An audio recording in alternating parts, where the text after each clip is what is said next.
எந்த இடத்தில் நீ நிராகரிக்கப்படுகிறாயோ அந்த இடத்தில் தவிர்க்க முடியாத ஒருவனாக எழுந்த நில். அதான் சாதனை.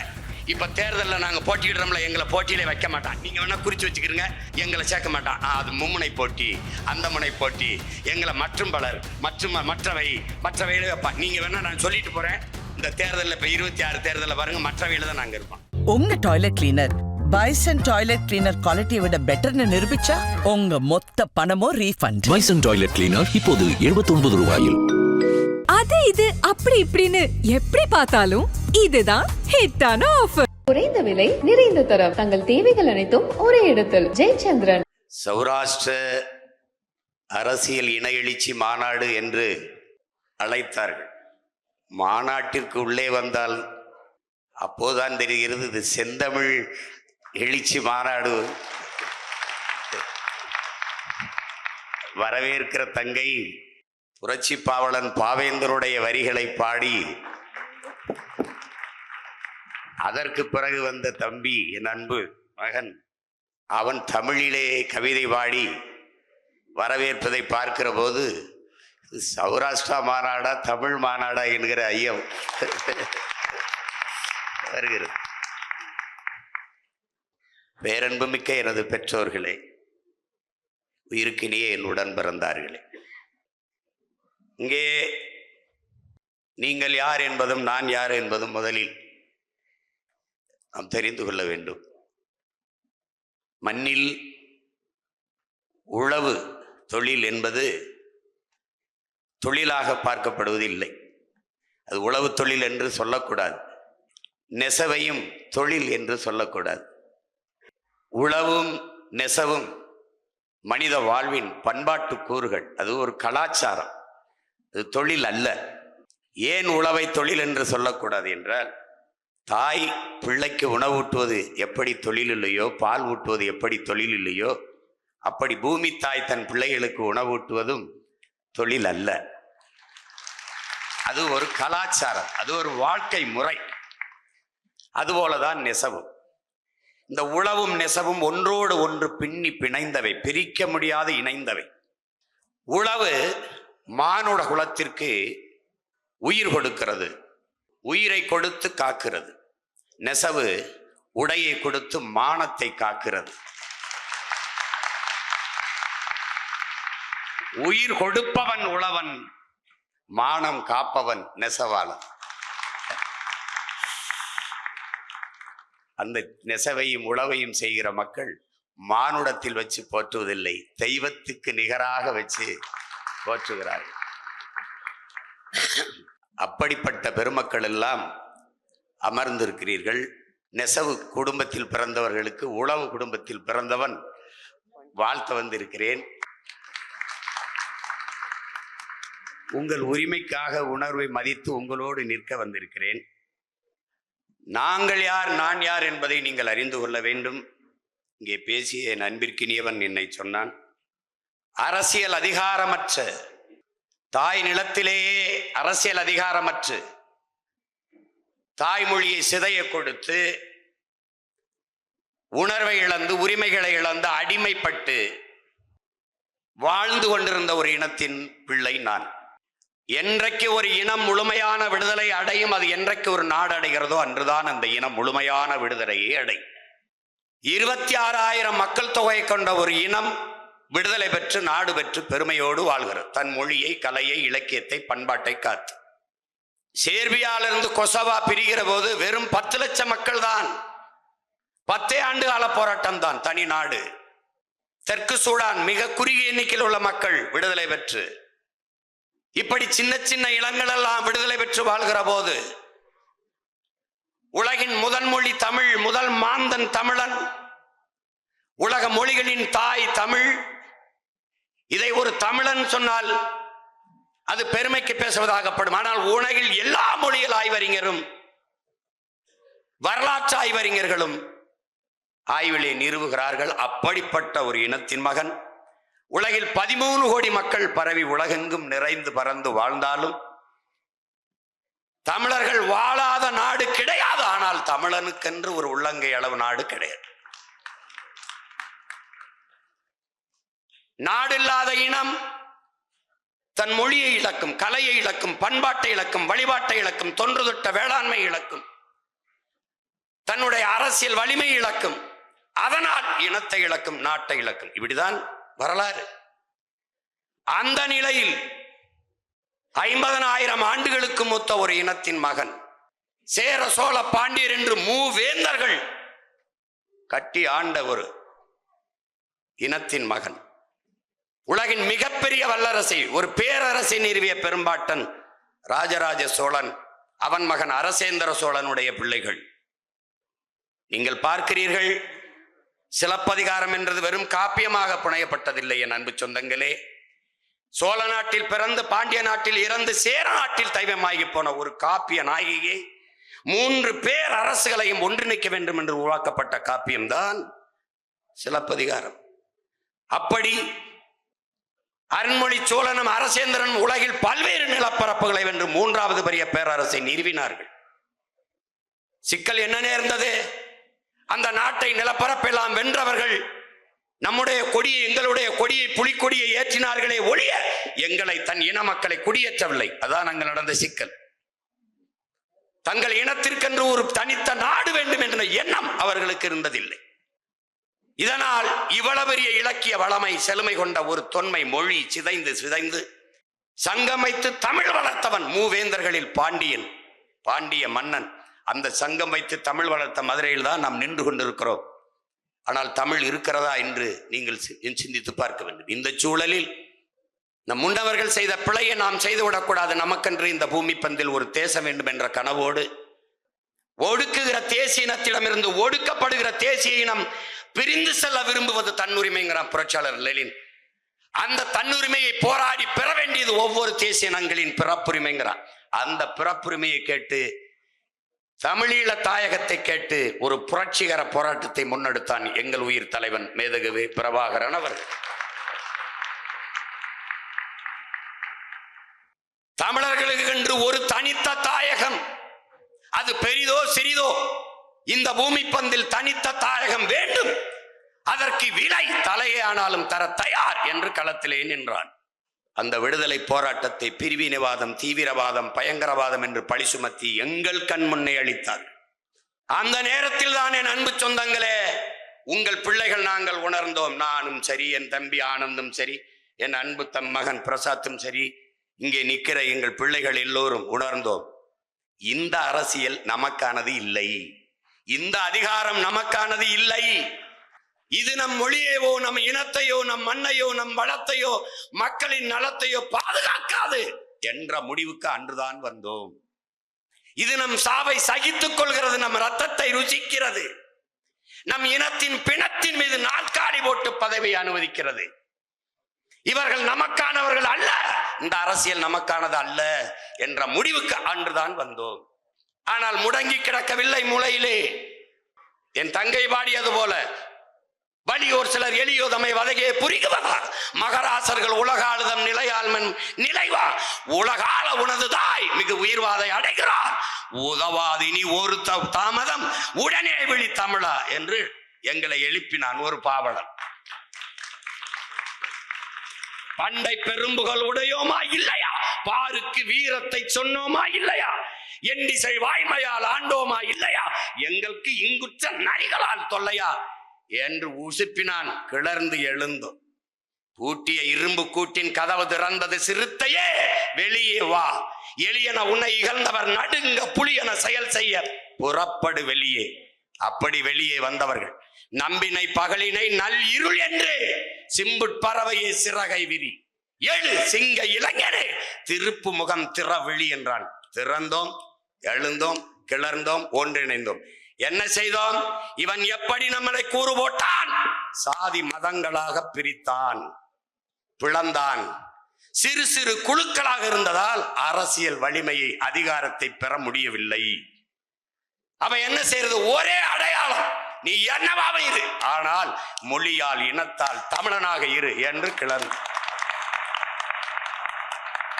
ஒரு எளிய மகன், திரைப்படம் எடுத்து பிழைக்க பரமக்குடியிலிருந்து வண்டியேறி போன ஒரு மகன், இந்த கட்சிகளில் எல்லா கூட்டங்களிலும் ஏறி பேசிய மகன்,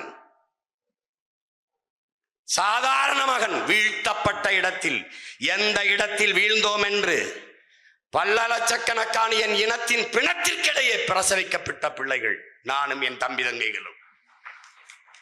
தாலாட்டு கேட்டு வளரவில்லை என் தாய்மார்களே. என் தாய் தங்கையர் அக்கா தங்கைகளின் ஒப்பாரியிலும் ஓலத்திலும் வளர்ந்தவர்கள், அழுகையிலும் அரற்றலிலும் கேட்டு கேட்டு வளர்ந்தவர்கள், ரத்தத்திலும் கண்ணீரிலும் கரு கொண்டு வளர்ந்த பிள்ளைகள். எழுந்தோம். என்ன முடிவெடுத்தோம்?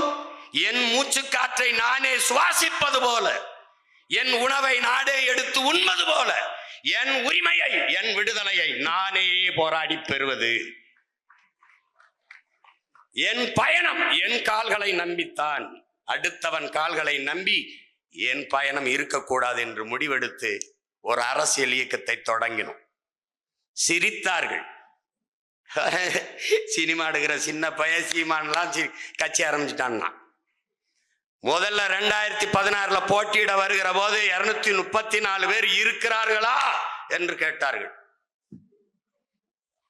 இப்போது வென்று விடுவார்களா என்று கேட்கிறார்கள். அப்போது இருக்கிறார்களா, எல்லாம் ஒரு கட்சியா என்று கேட்டார்கள். தனித்து தனித்து தனித்து நின்று தோற்றதற்கு தோல்விக்கு கவலைப்படாமல் முதல் முறை செய்கிறது முயற்சி, தோற்று போகிறோம். இரண்டாம் முறை செய்வது விடாமுயற்சி, மூன்றாம் முறை செய்வது விடாமுயற்சி, தொடர்ந்து செய்வதற்கு பெயர் நம்பிக்கை. அந்த நம்பிக்கையை கொண்டு தொடர்ந்து களத்திலே நின்று நின்று இந்தியாவை யார் ஆள்வதிலே இந்த மகன் போட்டியிலே இல்லை. நான் இந்திய நாட்டின் பிரதம வேட்பாளரும் இல்லை. சாதாரண பிள்ளைகள். ஓட்டுக்கு ₹1 கொடுக்கல, வாக்குக்கு ₹1 கொடுக்கல. எல்லாம் சின்ன சின்ன பசங்க, யாரும் யாருக்கும் தெரியாது. இவர் அமைச்சர் மகன், அவருடைய மகன் முதலமைச்சர் வாரிசு, அதெல்லாம் எதுவும் கிடையாது. எல்லாம் சின்ன சின்ன பசங்க. மைக்குன்னு ஒரு சின்னத்தை கொடுத்தான், அது வரை வச்சு இந்த சின்னத்தை எடுத்துட்டான். 8வது பெட்டி 7வது பெட்டியில இவன். ஆனா என்னைய தேடி, இந்த எளிய பிள்ளைகளை தேடி 36 லட்சம் பேர் வாக்க போட்டு 3வது வரை கட்சியாக்கி அங்கீகாரம், register, not register party, recognise party ஆகினா.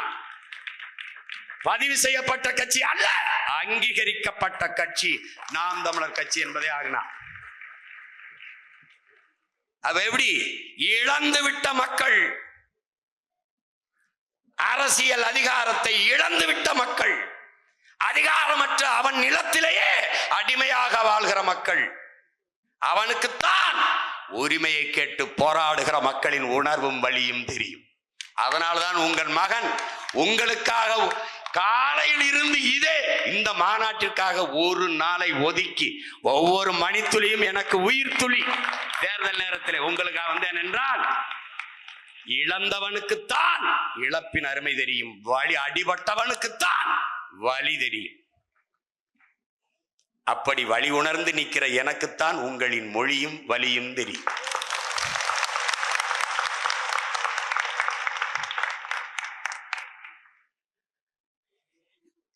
எனக்கு சின்ன வயதிலிருந்தே உறவு. எங்க ஊர் பரமக்குடியில் ஆத்துக்கு இந்த பக்கம் எமனேஸ்வரத்தில் இருக்கிற எல்லா மக்களும் சௌராஷ்டிர மக்கள் தான்.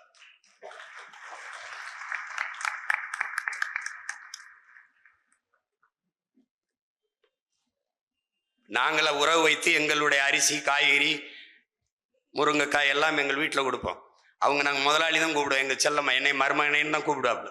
அவங்க வீட்டில் இருந்து எங்களுக்கு உடைகள் எல்லாம், பணம், தீவா, பொங்கலுக்கு எல்லாம் எங்களுக்கு அப்படி ஒரு உறவை பேணுகிற ஒரு உறவு எங்களுக்குள்ள இருந்துச்சு. அது காலகட்டத்தில் என் தம்பி ஆனந்த் சொல்வது போல அரசியல்ல இருந்து அப்படி அமைதியாயிருச்சு.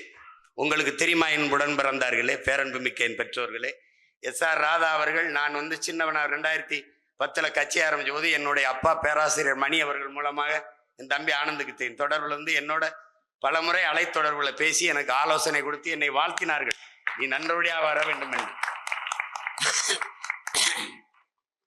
அப்போது தெரியாத அவருடைய அருமை தோழர் எங்க மாமா காளிமுத்து அவர்களுடைய மகளை நான் மணந்து மருமகனாகலாம் அவருக்கு தெரியாது. ஆனால் அவர் என்னை வாழ்த்தினார்கள். பெருமை இருக்கிறது. இவ்வளவு பெரிய பெருமைக்குரிய முன்னோர்கள் படத்திலே இந்த தமிழ் பேரினம் மறக்க முடியாத ஒரு பெருமகன் டி.எம். சௌந்தரராஜன் என்கிற ஒரு பெருமகன். பல தமிழர்கள் தமிழ் உச்சரிப்பை கற்றுக்கொண்டதே அந்த பேராசிரியர் இடத்தில்தான். கடைசி தமிழன் உள்ளவரை அவன் காதுகளில் டி.எம். சௌந்தரராஜன் என்கிற அந்த தேனிசை குரல், இன்னிசை குரல், அவர் குரல் கேட்டுக்கொண்டே இருக்கும். அவர் பாடாத பாக்களா புழுக்களாக நெளிந்து கொண்டிருந்தவரை அவருடைய குரலால் எழுச்சியூட்டி எழுப்பிய பெருமகன். இப்போ நீங்க பாத்தீங்கன்னா மதுரை மீட்டு சுந்தர வண்டியில் தாயகத்தின் சுதந்திரமே எங்கள் கொள்கை, தன்மானம் ஒன்றேதான் எங்கள் செல்வம். அந்த பாட்டை எங்களுக்குன்னே எங்க ஐயா முத்துலிங்கம் எழுதுனது மாதிரியும் எங்களுக்காகவே அவர் பாடியது போலவும் தோணும். அப்படிப்பட்ட பெருமக்கள் எல்லாம் பிறந்த ஒரு இனக்கூட்டத்தில் நமக்கென்று ஒரு அரசியல் அதிகாரம் இல்லை என்று நீங்கள் வருந்த தேவையும் இல்லை, இது அவசியம் இல்லை. இங்கே சொன்னாங்க கட்சியில என் தம்பி மகன் பிரசாத் சொல்றா அரசியல் கட்சியில இடம் இல்லைன்னு. நீங்க வர்றதில்லை, அதனால நாங்க எல்லாருக்கும் இருகரமும் விரித்து தான் அழைக்கிறோம். உங்களுக்கு ஒன்றை புரிஞ்சுக்கணும் என் அன்பிற்குரியவர்களே, பேரன்பு மிக்க பெருமதிப்பிற்குரிய என் சொந்தங்களே, நீங்க ஒன்றை புரிஞ்சுக்கணும். முதல்ல தமிழர்கள் அப்படிங்கிறது, தமிழ் அப்படிங்கிறது என்னன்னா அது ஒரு பேரன்பின் தாய். நீங்கள் சீனன் எழுந்து, சீனர்கள் என் மொழி தெரியாதவன் ஊமை என்று சொன்னான். ஆங்கிலேயன் எழுந்து என் மொழி தெரியாதவன் நாகரிகமற்றவன் என்று சொன்னான். அரேபியர்கள் எழுந்து எங்கள் மொழி தெரியாதவர்கள் பிசாசு சாத்தான் என்று சொன்னான். என்னுடைய முன்னவன் கனியன் பூங்குன்றன் எழுந்து யாதும் ஊரே யாவரும் கேளீர் என்றான். எல்லாம் என் நிலம், வாழ்கிற எல்லா மானுடர்களும் என் உறவுகள் என்று அழைத்தான். தமிழ் மட்டும்தான் பேரன்பு கொண்டு உலகத்தை ஆறத்தழுவி நேசித்தது. பிறப்பு ஒக்கும் எல்லா உயிர்களுக்கும் என்று பாடியது வள்ளுவம் தான். வள்ளுவம் திருக்குறள் தந்த வள்ளுவ பெருமகனார் தான். பகுத்துண்டு பல் உறவுகள் பல் மனிதர்கள் அப்படி பாடல, பல் உயிர்கள் ஓம்புக என உயிர்மை நேயன் தமிழன். இதை அறிவார்ந்த பெருமக்கள் புரிந்து கொள்ளணும். உலகம் தழுவி வள்ளுவன் முதல் கம்பன் முதல் கபிலன் முதல் இளங்கு எல்லோரும் உலகு உலகு உலகு என்று உலகம் தழுவி நேசித்தவர்கள் தமிழர். காக்கை குருவி எங்கள் சாதி என்று பாடுகிறான் என்றால் காக்கையும் குருவியையும் பேரன்பு கொண்டு நேசித்த பெருமக்கள் சக மனிதர்களை நேசிக்க மாட்டார்கள் என்று என்பது பெரிய பிழை. வாடிய பயிரை கண்ட போதெல்லாம் வாடினேன் என்று பயிருக்கு உயிர் இருக்குது என்று வாடி நின்ற வள்ளலாரின் வாரிசுகள் சக சொந்தங்களை நேசிக்க மாட்டார்கள், வெறுப்பார்கள் என்று எண்ணுவது பெரிய பிழை. பாரடா உன் மானுட பரப்பை, மானுட சமுத்திரம் நான் என்று கூவு என்றான் புரட்சி பாவலன் பாரதிதாசன். மானுட சமுத்திரமே நான் என்று கூவுன்னா. அப்படிப்பட்ட ஒரு பேரன்பு மிக்க தமிழ் தாயினுடைய பிள்ளைகள் நாங்கள் சக மனிதர்களை, என் தம்பியிடம் கேளுங்கள், நீங்கள் வலைகளில் தட்டி பாருங்கள். மரத்திற்கு மாநாடு போட்டேன், மரத்தோடு பேசிக்கொண்டிருக்கிறான் சீமான் என்று சிரித்தார்கள். அந்த மரம் மண்டைன்னு சொன்னது கூட மரம் கோச்சுக்கிடுச்சு.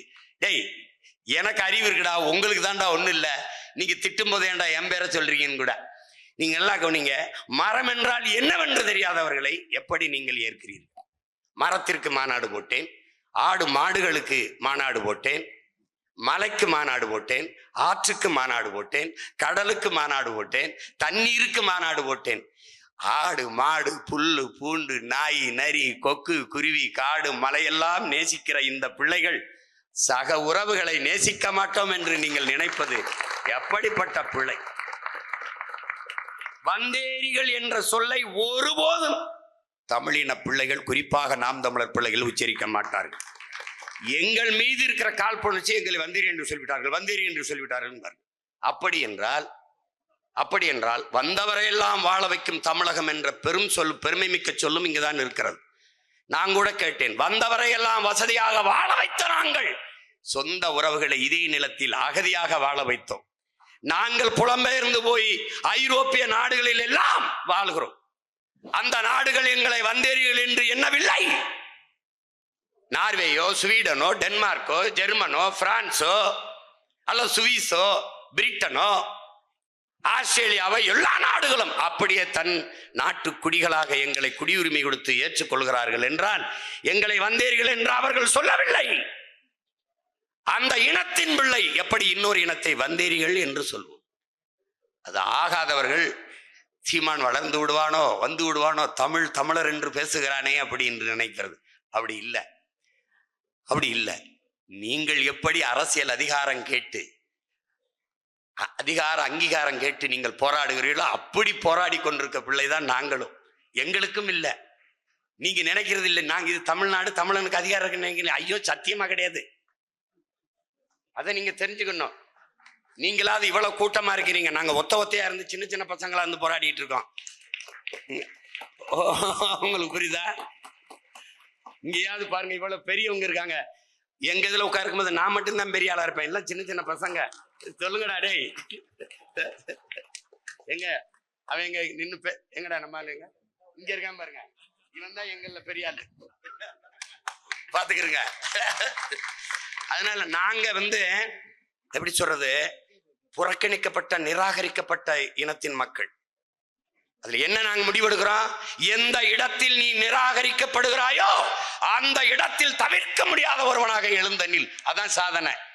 இப்ப தேர்தலில் நாங்க போட்டியிடுறோம்ல, எங்களை போட்டியில வைக்க மாட்டான். நீங்க வேணா குறிச்சு வச்சுக்கிறீங்க, எங்களை சேர்க்க மாட்டான். அது மும்முனை போட்டி, அந்த முனை போட்டி, எங்களை மற்றும் பலர் மற்றவையில வைப்பான். நீங்க வேணா நான் சொல்லிட்டு போறேன், இந்த தேர்தலில் இப்ப 26 தேர்தலில் பாருங்க, மற்றவையில தான் நாங்க இருப்போம். இவன் 10 வருஷமா எங்களை மற்றவைகளே வச்சு இப்ப நாங்க வளர்ந்துகிட்டே தான் இருக்கோம். அப்ப என்ன அர்த்தம், அவன் எங்களை நிராகரிக்க பாப்பா. எந்த இடத்தில் உன்னை தவிர்க்கிறானோ, புறந்தள்ளுகிறானோ, நிராகரிக்கிறானோ அங்க தவிர்க்க முடியாதவனாக எழுந்து வா. அதான் இங்க. இப்ப நீங்க வேணா இதுல எழுதி வைங்க, இந்த மாநாட்டுல நான் சொல்றேன், நான் பங்கேற்றுட்டு போயிட்டேன்னா கட்டாயமா உங்களுக்கு அரசியல் அங்கீகாரம் எல்லாரும் கூப்பிட்டு கொடுப்பா. ஏன்னா அவனுக்கு என்ன பயம் வரும்னா,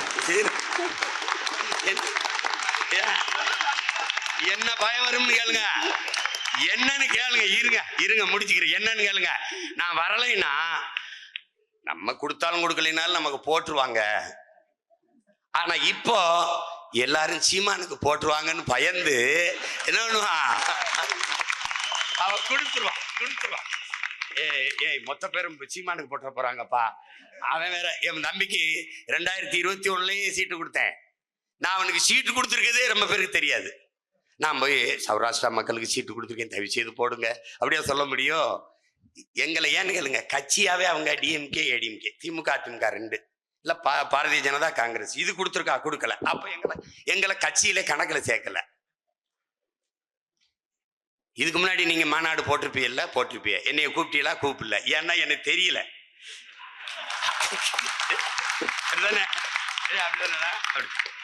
இப்ப என்னை கூப்பிட்டுருக்கீல்ல, இப்ப எல்லாருக்கும் உங்களை தெரியும். புரியுதா? ஏன்னு கேளுங்க, இதுதான் தவிர்க்க முடியாதது. நம்ம கொடுக்கலன்னா அவன் கொடுத்துருவான், அவன் கொடுத்தா மொத்த ஓட்டையும் அவன் வாங்கிடுவான், அவன் வாங்கினா ஜெயிச்சிருவான். அவன் சட்டசபைக்குள்ள வந்தா நம்மள பேசவே விட மாட்டான்.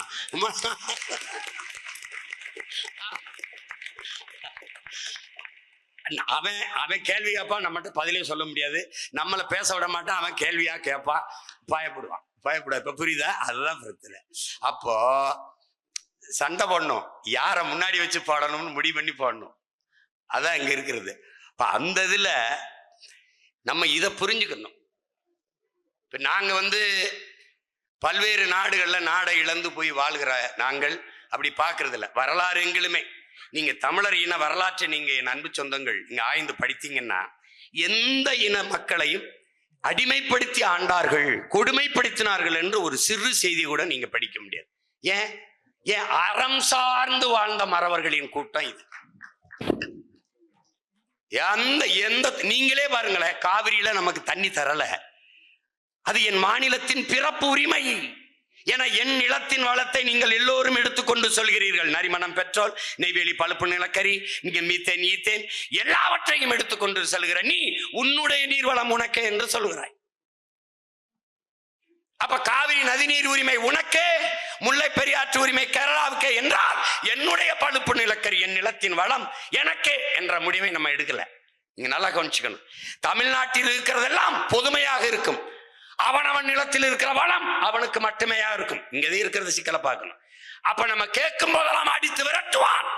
ஆனால் இங்கிருந்து எத்தனை கன்னடர்கள் அடித்து விரட்டப்பட்டார்கள்? யாராவது சொல்லுங்க. கேரளாவிலே முல்லை பேரியாற்றணை நதிக்காக நாம் போராடுகிற போது இதே மதுரையிலே பல நாட்கள் பெரும் போராட்டம்.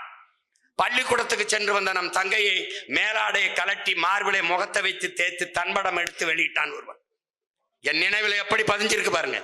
ஆனால் பதிலுக்கு பதில், பலிக்கு பலி என்று யாராவது ஒரு மலையாள பெண்ணை, ஒரு தம்பியை அல்லது குடும்பத்தை நாம் தாக்கினோம்? இல்ல. ஏன்?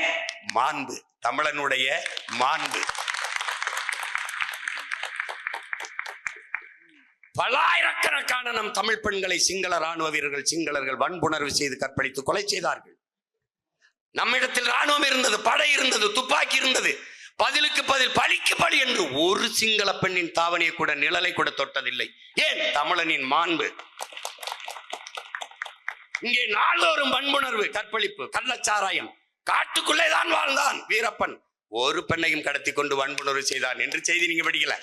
காட்டுக்குள்ள சாராய காட்சி வித்தான் வீரப்பன், செய்தி இருக்காது. ஏன்? மாண்பு, தமிழனின் மாண்பு. அதை நீங்க பார்த்துக்கணும். அப்ப அறத்தின் வழி நின்று வாழ்ந்த மறவர்களின் கூட்டம். அது மாதிரிதான் நாங்க சொல்றது. நாம் தமிழர் கட்சி எல்லா மக்களுக்கும், அரசியல் எல்லா உயிர்களுக்கும், தலைமை அதிகாரம் எப்போதும் தமிழர்களுக்கு. ஏன்? இந்த ஒரு நிலம்தான் எனக்கு இருக்கு. அதை கொடுத்துட்டா என் மொழி, என் கலை, என் இலக்கியம், என் பண்பாடு, என் மலை, என் கடல், என் ஆறு, என் ஏரி, என் காடு, என் பிள்ளைகளின் கல்வி, என் பிள்ளைகளின் வேலை வாய்ப்பு, என் தாய் தந்தையரின் மருத்துவம், இதை எதை பற்றியும் அவன் கவலைப்பட மாட்டான். ஏன் கவலைப்படல? மலை நான் பார்க்கிற போது என் பூமி தாயின் மார்பு, மலை மார்பில் இருந்து அருவி, அருவியில் இருந்து ஆறு, ஆறிலிருந்து நீர், நீரில் இருந்து சோறு, சோறுல இருந்து வயிறு, வயிறில் இருந்து உயிர், வாழ்க்கை நான் பார்க்கிறேன். அவன் மலை குவாரி, குவாரி வெட்டுனா நல்ல காசு பணம் துட்டு வெட்டு. என் பூமி தாயின் மாரை அறுத்து ரத்தம் குடிக்கிறான், நான் வருந்துறேன். மரம் மண்ணின் வரம், மரம் என் மூச்சு. உலகில் எல்லா உயிரினங்களும் நற்காற்றை, அதாவது ஆக்சிஜனை சுவாசிச்சுட்டு கார்பன் டை ஆக்சைடை, கரியமில வாயுவை வெளியிடுது. உயிர் காற்றை சுவாசிச்சுட்டு. மரம், செடி, கொடி, தாவரங்கள் தான் என் அன்பிற்குரிய சொந்தங்களே கெட்ட காற்றை, கார்பன் டை ஆக்சைடை சுவாசித்து விட்டு ஆக்சிஜனை வெளியிடுது. அந்த மரம் இல்லை என்றால் உலகில் எந்த உயிரும் இல்லை. அப்ப மரம் என் உயிர், மரம் என் மூச்சு, மரம் நிழல், மரம் மழை, மரம் பறவை பட்சிகளின் கூடு. இப்படி நான் சிந்திக்கிறேன். மரம் காசு பணம் துட்டு வெட்டு வெட்டுறான். எப்படி? மரத்தை பூரா வெட்டி ரோட்டை போட்டு பசுஞ்சோலை சாலை, பசுமை சாலை என்று பெயர் வைத்துட்டு போறான். மரத்தை பூரா வெட்டி சாச்சிட்டு தூய காற்றுக்கு, நல்ல ஆக்சிஜனுக்கு 4500 கோடியை நிதி அறிக்கையில், நிதிநிலை அறிக்கையில், பட்ஜெட்ல தாக்கல் பண்றான். எங்க போயிட்டு இருக்கு? எங்க போயிட்டு இருக்கு? மரத்தை நீ வெட்டிட்டா நான் நட்டு வச்சு வளர்த்துருவேன். நீரை நீ உறிஞ்சிட்டா போத்தல் அடைச்சு கொண்டு வரான். நான் தடை செஞ்சிருவேன், தேக்கி வச்சுட்டு செத்து போவேன். என் பிள்ளைய ஊருக்கு எடுத்து குடிச்சுக்குருவான். ஆனா மலையை, மணலை, ஆறை நீங்கள் மனச்சான்றில் கை வைத்து சொல்லுங்கள். வைகை ஆறு உயிரோட இருக்குதா? இருக்குதா? யாராவது சொல்லி இருக்குதா? ஆற்றுக்கு நடுவிலே ஆடு மாடு மேயுது என்றால் ஆறு செத்துருச்சு. மதுரை மாநகரின் கழிவு நீரும் காவா நீரும் ஓடுகிற, சாக்கடை நீர் ஓடுகிற காவாயாக மாத்திட்டீர்கள். எத்தனை எத்தனை ஆயிரம் ஆண்டுகளாக இருந்தா ஆறை கொலை செய்த பாவிகள். மணலை அள்ளி தின்னுட்டவன, மணல் போயிட்டவன மண் வந்துருச்சு, மண் போயிட்டவன புல்லு பூண்டு முளைச்சிருச்சு. எல்லா கழிவையும் கொண்டு அதுல கொட்டி சாக்கடை குழியாக்கிட்ட. நீ எப்படி? இப்படி தோண்டுனா எங்க ஊர் பரமக்குடி ஆத்துல நாங்கெல்லாம் அப்படி ஓடுகால் சின்னதா ஒரு வாளிட்டு தண்ணி வச்சுட்டு போய் குளிச்சுட்டு போவோம். இப்படி மண் வெட்டி வச்சு சின்னதா ₹1 கொடுத்தா குளிக்க விட்டுருவாப்புல. இன்னைக்கு எங்க இருக்காரு? மணல் எங்க இருக்கு? வெத்து தின்ட்ட. அதை பற்றி ஏன் கவலைப்படுவான்? நான் கவலைப்பட. ஏன்? இந்த மண்ணின் மகன் அவன் கவலைப்பட மாட்டான். ஏன்? அவன் நிலம் இல்லை, அவன் நிலம் இல்லை. அதனாலதான் நான் என்ன சொல்றேன், தலைமை அதிகாரம். என் மொழி சிதைந்து அழிந்து போனது, செத்துருச்சு. தமிழ் பேச தெரியாது, எழுத தெரியாது, படிக்க தெரியாது. 3 தலைமுறை வந்துடுச்சு. நீங்கள் மாநாடு முடிச்சு வெளியில போங்க, ஏதாவது கடத்தருவில் எந்த இடத்துல அது தமிழ்ல சங்கமிச்சு தமிழ் வளத்தை ஏதாவது இடத்துல தமிழ்ல விளம்பர பலகை, பேர் பலகை எழுதியிருக்கா என்று பாருங்க. செத்துருச்சு தமிழ். ஒரு இனத்தை அழித்து விட்டார்கள். அந்த வழியில் பிறந்த மகன் என்ன செய்ய முடியும்? வேற வழி கிடையாது. எனக்கு அதிகாரத்தை கொடு, என் தாய் சாக கிடக்கிறாள், காப்பாற்றணும். அதுக்குதான் போராடுறோம். அதனாலதான் என்ன சொல்றோம், நாம் தமிழர் கட்சி எல்லா மக்களுக்கும், உங்களுக்கு மட்டும் இல்ல, மலையாளி, கன்னடரு, தெலுங்கரு, எனக்கு தண்ணி தரமா இருக்கிற கன்னடரு இருக்கிறார் கட்சியில. நான் கூட சொன்னேன், ஒபாமா வந்தா கூட சேர்த்துக்கிறோம் கட்சியிலடான்னு கூட சொன்னேன். நமக்கு ஒண்ணும் கிடையாது. ஏன்னு கேட்டால் என் அன்பு சொந்தங்களே, நீங்க ஆளை கவனிக்கணும். உடம்புல எங்க காயம்பட்டாலும் முதலில் கண்ணுதான் அழும். அது மாதிரி உலகில் எங்க காயம்பட்டாலும் தமிழர் மண் அழும். அழுது இருக்கிறது அழும். அது மாதிரி இப்ப உங்களுக்கு ஒரு பிரச்சனை, உரிமை பிரச்சனை என்றால் முதலில் இந்த மகன் ஓடி வந்து நிற்பேன் என்கிற நம்பிக்கை உங்களுக்கு இருக்கணும். நீங்கள் என்னை ஆதரிப்பீர்கள், நீங்கள் என் கூட வருவீர்கள், நீங்கள் எனக்காக நிற்பீர்கள் என்பதற்காக நானும் என் தம்பிகளும் வரவில்லை. எதற்காக வந்தால் நாங்கள் உங்களோடு நிற்கிறோம் என்பதை உணர்த்துவதற்காக வந்தோம். எத்தனையோ ஆசிரியர்கள் போராட்டம், எத்தனையோ நெசவாளர்கள் போராட்டம், எத்தனையோ உழவர்கள் போராட்டம், எத்தனையோ மீனவர்கள், எத்தனையோ மாணவர்கள், எத்தனையோ மருத்துவர்கள், எவ்வளவோ செவிலியர்கள், எவ்வளவோ எல்லா போராட்டத்திலும் பங்கேற்றுக்கிறோம். அவர்கள் எங்களுக்கு வாக்கு தருவார்கள் என்பதல்ல. ஏன் நாங்கள் வாக்குக்கானவர்கள் அல்ல, என் மக்களின் வாழ்க்கைக்கானவர்கள், ஓட்டுக்கானவர்கள் அல்ல, இந்த நாட்டுக்கானவர்கள். தமிழ்நாட்டில் சௌராஷ்டிர மக்கள் அரசியல் உரிமை பெற்று அதிகாரம் பெற்று பாதுகாப்பாக வாழ்கிறார் என்றால் அதை விட ஒரு தமிழ் மகனுக்கு பிறவி பெருமை எதுவும் இருக்க முடியாது. எந்த நாட்டிலே, என் அன்பு சொந்தங்களே, எந்த நாட்டிலே உழவர் குடி போற்றப்படுகிறான், நெசவு குடி போற்றப்படுகிறான், ஆசிரிய பெருமக்கள் போற்றப்படுகிறானோ அதுதான் நாடு. அறிவை வளர்க்கும் செல்வத்தில் ஆகச் சிறந்த செல்வம் அறிவு. ஒரு நாட்டிலிருந்து இன்னொரு இடத்திற்கு செல்லும் போது மன்னனுக்கு கூட மதிப்பு இருக்காது, கற்றவனுக்குத்தான் மதிப்பு இருக்கும் என்கிறார் அறிவு மூதாட்டி அவ்வை. கற்றவருக்கு சென்ற இடமெல்லாம் சிறப்பு என்கிறார். தொட்டனை தூரும் மணற்கேணி மாந்தற்கு கற்றனை தூரும் அறிவு. அறிவைத்தான் போற்றுகிறார். அறிவு செல்வம். அந்த செல்வத்தை வழங்குகிற பள்ளி கல்லூரிகளை கணக்கில்லாத நிறுவி படிக்க வைத்துக் கொண்டிருக்கிற பெருமக்கள் சௌராஷ்டிர பெருமக்கள். உங்களுக்கு பல்கலைக்கழகம் இல்லை, பரிந்துரைக்கிறீர்கள். உங்கள் பிள்ளையிட்ட அதிகாரம் இருந்தால் அடுத்த நாள் பல்கலைக்கழகத்தை நீங்கள் எந்த இடத்தை சொல்றீங்களோ தொடங்குறதுக்கு அனுமதி. இப்ப நீங்க இப்ப சீட்டு நீங்க நிக்க யாரும் வரல, அதனால என் தம்பி கும்பகோணத்துல ஆனந்த தொடர்ச்சியா நிறுத்திக்கிட்டு இருக்கேன். நீங்க வந்திருந்தீங்கன்னா எங்களுக்கு நிறுத்துறதுக்கு இது இல்லை, எல்லாருக்கும் நிறுத்துறோம், எல்லாரையும் நிறுத்தும், எல்லாருக்கும் வாய்ப்பு கொடுத்துருக்கோம். அவங்க எங்களுக்கு போடுவாங்கன்னு இல்லை, எங்கள் பிறவி கடமை, அதனால செய்யறோம். பெண்களுக்கு 117 இடம் கொடுப்பது பெண்கள் வாக்கெல்லாம் எங்களுக்கு பெண்கள் வாக்கெல்லாம் போட்டு விடுவார்கள் என்பதற்காக அல்ல, பிறவி கடமை. பெண்மையை போற்றாத எந்த நாடும் பெருமை அடைந்தது இல்லை, பெருமை அடைந்தது இல்லை. பெற்ற தாயை மதிக்காதவன், உடன் பிறந்த இரத்த உறவுகளான அக்கா தங்கையை மதிக்காதவன் எப்படி மனிதனா இருக்க முடியும்? அதனாலதான் ஆணுக்கு பெண் சமம் என்பதில்லை, ஆணும் பெண்ணும் சமம். சமம் என நிகரென கொள்கின்றான், சம நிகரென கொள்கிறான் பாரதி. எங்கள் தலைவர் ஆணுக்கு பெண் சமம் இல்லை, ஆணும் பெண்ணும் சமம் என்று கற்பித்தார். அதனால 117 பெண்கள், 117 ஆண்கள். நாங்க தொடர்ச்சியா சரியாதான் செய்யறோம். என் மக்கள் நீங்க தான் சரியானதை செய்யாம எளிதானதை செய்றீங்க. கூட்டமா நிக்கிறவனுக்கு ஓட்டு போட்டா வென்றுவான்னு நினைக்கிறீங்க, கூட்டமா கூடி போய் திருடுன்னு சரின்னு நினைக்கிறீங்க. 10 பேர் சேர்ந்து கொலை பண்ணா சரி, ஒருத்தன் ஒரு பம்பை கொலை பண்ணாதான் கொலைன்னு நினைக்கிறீங்க. பிரச்சனையே இங்க அதுதான் வருது. அப்ப நீங்க என்ன பண்ணணும்? சரியானதை தேர்வு செய்ய கற்றுக்கணும். அரசியல் விழிப்புணர்வு கொள்ளணும். என் தம்பி ஆனந்த் சொல்ல போல படித்த இளைஞர்கள் நீங்களே அரசியல் செய்ய வரவில்லைனால் எப்படி நாடை எப்படி சரி பண்ணுவீங்க? அச்சம் எதற்கு? அரசியலை கற்பிக்காதது எப்படி கல்வியா இருக்க முடியும்? அரசியலை விட சிறந்த கல்வி எதுவாக இருக்க முடியும்? ஏன் அரசியல் அவசியம்? அரசியல் ஒரு வாழ்வியல். ஏன் வாழ்வியல்? ஒரு மனிதனின் பிறப்பிலிருந்து இறப்பு வரை எல்லாவற்றையும் தீர்மானிப்பது அரசு, அரசை தீர்மானிப்பது அரசியல். பிறப்பு சான்றிதழ் அரசு, இறப்பு சான்றிதழ் அரசு, இடையில் எல்லாம் என்ன படிக்கணும், என்ன கல்வி, அவ ஆந்திராவில் போய் வேலை பார்க்கணும், தீர்மானித்ததே அரசு. இந்த வயசில் ஓய்வு பெற வேண்டும் தீர்மானித்தது யார்? அரசு. எந்த ஊரில் வேலை, என்ன சம்பளம், பணியிட மாற்றம், பணி உயர்வு எல்லாவற்றையும் தீர்மானிப்பது அரசு.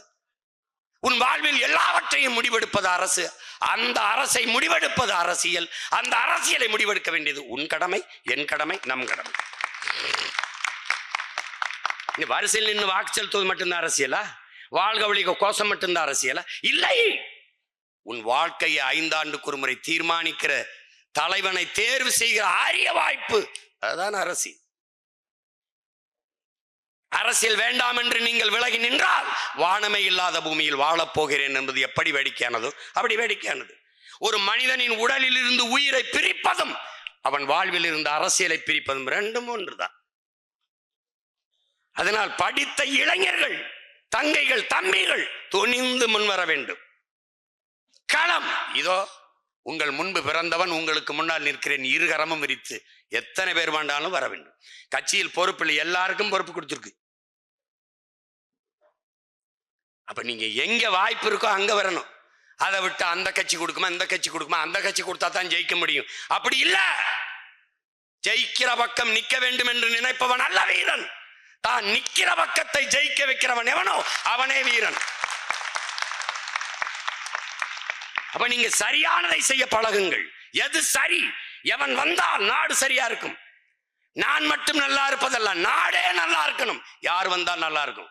எவன் வந்தால் நல்ல காற்று, நல்ல குடிநீர், பயணிக்க பாதை, படிக்க கல்வி, பார்க்க மருத்துவம், பார்க்க வேலை, வேலைக்கு சம்பளம். எவன் வந்தால் நாடு மக்களும் பாதுகாப்பாக இருக்க முடியும். அதை சிந்தியுங்கள். இன்னைக்கு நேத்தா பேசி வச்சிருக்கு, 15 ஆண்டுகளா பேசுறோம், பேசிக்கிட்டு வரோம். இன்னும் ஆழ்ந்து கவனிங்கள், இன்னும் கவனிங்கள். அதற்கப்புறம் ஒரு தெளிவு வரும். இதுதான் சரியான அரசியல், அங்க பயணிங்க. அதனால அதிகாரத்தில் இருப்பவனே தொடர்ந்து இருப்பான்னு இல்ல. தயங்கி தயங்கி நீங்க ஆதரிக்கல. அப்பவே நாங்க இப்படி ஏறி ஏறி வாரோம். எல்லாரும் ஆதரிச்சிருந்தா முதல்ல பெரிய மாறுதல் வந்திருக்கும். எப்பவும் மாற்றிருக்கலாம். இந்த மாநாடு தேவைப்பட்டிருக்காது, எல்லாம் நடந்திருக்கும். இப்ப என்ன உங்க கோரிக்கை என்ன? அரசியல் அங்கீகாரம் வேணும், அரசியல் அதிகாரம் வேணும். இதுதானே பெரிய விஷயம். உங்களுக்கு முன்னாடி நான் போராடிக்கிட்டு இருக்கேன். அதே அரசியல் அதிகாரத்திற்கு, அரசியல் அங்கீகாரத்துக்கு தான் போராடிட்டு இருக்கோம். அப்ப போராடனோட சேர்ந்துதான் போராட வரணும். புரியுதா? சும்மா போயிட்டு திரும்பி திரும்பி அவன் தரமாட்டான். அப்ப அவனுக்கே அதிகாரத்தை கொடுத்துட்டு தாங்க.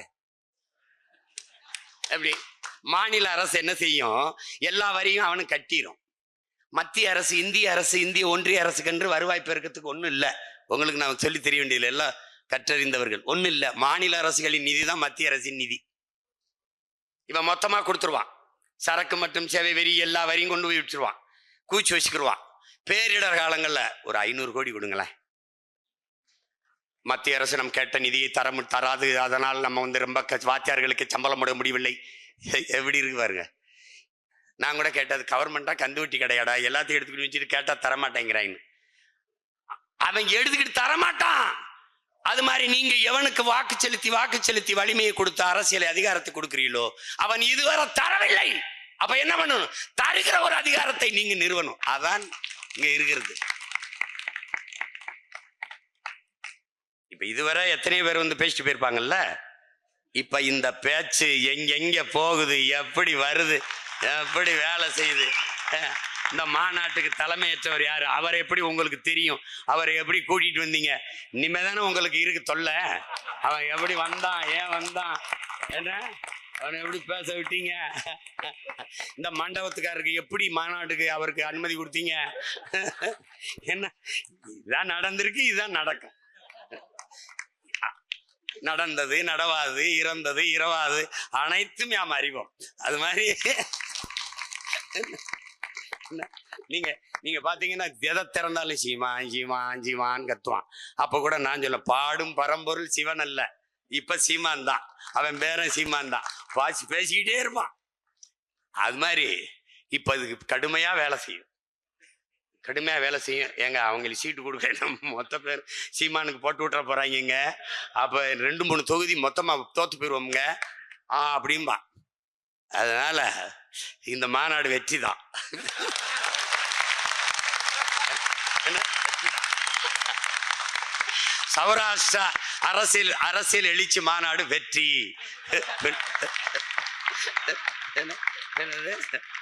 எங்க சரிதானடா நடந்துருச்சு. அப்ப நீங்க மகிழ்ச்சியா இருக்கலாம். அவங்க தரல, சொந்தம் நான் இருக்கேன் பிள்ளை தந்துட்டு போறேன், ஆனா நீங்க எங்கூட நிக்கணும். அப்புறம் சீமா கொடுப்பான், அது ஜெயிக்குமா அப்படிலாம் கேட்டா அது சரியா வராது. அது சரியா வராது. அதை திரும்ப திரும்ப இதுக்கு மேல எல்லாம் என்னால பேச முடியாது. அவா நீங்க புரிஞ்சுக்கணும். அதனால எப்பவுமே ஒருங்கிணைந்து நிற்பதில் தான் நம்ம வலிமை பெற முடியும். எப்பவுமே நீங்க இந்த மக்கள் எல்லாம் நமக்கு வாக்கு செலுத்த மாட்டார்கள், இந்த வாக்கு வராதுன்னா அந்த வாக்கை எப்படி பெறுவதுன்னு சிந்திப்பான். அப்ப சிந்திப்பான். அவன் என்ன கோரிக்கை வைக்கிறான்? அவன் அரசியல் அதிகாரம் கேட்கிறான், அவனுக்கு என்ன பல்கலைக்கழகம் கேட்கிறான், அவனுக்கு என்ன பாதுகாப்புக்கிறான். அது இந்தா அப்படின்னு நீங்க கொடுத்தீங்கன்னா கொடுத்தாதான் அந்த வாக்கை நம்ம பெற முடியுங்கிற நிலைமையை நீங்க உருவாக்கி விட்டால் வென்றலாம். இல்லைன்னா இந்த மாநாடுல இன்னும் 100 மாநாடு போட்டாலும் பயனில்லை. அப்ப ஒற்றுமையா நீங்க இருங்க, உங்க கூட நாங்க இருக்கோம், போராடி வெல்லுவோம். ஏன்னா நீங்களும் அரசியல் அதிகாரம் கேட்குறீங்க, நாங்களும் அதுக்காக தான் போராடுற எல்லாரும் ஒன்னா சேர்ந்து போராடி வெல்லுவோம். அதுதான் இருக்கிற வாய்ப்பு. எனவே இந்த மாநாட்டிலே பங்கேற்று இருக்கிற என் பாசத்திற்குரிய சொந்தங்கள், என்னிலும் இளைய எதிர்கால நம்பிக்கைகளா இருக்கிற என் தம்பி தங்கைகள், இங்கே அழகு தமிழிலே புரட்சி பாவலர் பாக்களை பாடிய என் தங்கை, இங்கே தலைவர் பெருமகனா இருக்கிற ஐயா கிஷோர் சுரேந்திரன், தொகுப்பாளர் அவர்கள் எல்லாருக்கும் என்னுடைய அன்பும் வாழ்த்துக்களும். உங்கள் மாநாட்டினுடைய நோக்கம் வெற்றி பெறும் நான் வாழ்த்துகிறேன். உங்கள் வெற்றிக்கு ஒவ்வொரு நொடியும் உங்களுடைய துணை நிற்பேன் என்கிற உறுதியை உங்களுக்கு தருகிறேன். நீங்கள் அதை பற்றி கவலைப்பட வேண்டியதில்லை. இப்போ கோரிக்கையை நான் அவங்க சொல்லும் போதே சொன்னேன், எப்பவும் உங்க கூட நிற்கிறேன், நீங்க எங்கூட நிற்பீங்கிறதுக்காக நிற்கல. இது என் பிறவி கடமை, அதை செய்ய நான் உங்க கூட நிற்கிறேன். நீங்க நம்பிக்கையோடு இருங்க. மாநாடு வெல்லும், நம்ம கோரிக்கைகளை சேர்ந்து நிறைவேற்றுவோம். உங்கள் எல்லோருக்கும் என்னுடைய அன்பும் வணக்கமும். புரட்சி எப்போதும் வெல்லும், நமது வெற்றி அதை சொல்லும். கோரிக்கைகள் நிறையும் வரை, கோரிக்கைகள் நிறைவேறும் வரை கோடி கைகள் இணைந்து போராடுவோம். போராட்டமே வாழ்வின் இருத்தலை உறுதி செய்கிறது. போராடும் போதுதான் மனிதனை பிறக்கிறான். போராடுவோம், வெற்றி பெறுவோம். நன்றி, வணக்கம். நாம் தமிழர். உங்க toilet cleaner bison toilet cleaner குவாலிட்டியை விட பெட்டர்னு நிரூபிச்சா உங்க மொத்த பணமும் ரீஃபண்ட். பைசன் டாய்லெட் கிளீனர் இப்போது 79 ரூபாயில். அது இது அப்படி இப்படின்னு எப்படி பார்த்தாலும் இதுதான் ஹிட்டான ஆஃபர். குறைந்த விலை, நிறைந்த தரம், தங்கள் தேவைகள் அனைத்தும் ஒரே இடத்தில். ஜெயச்சந்திரன்.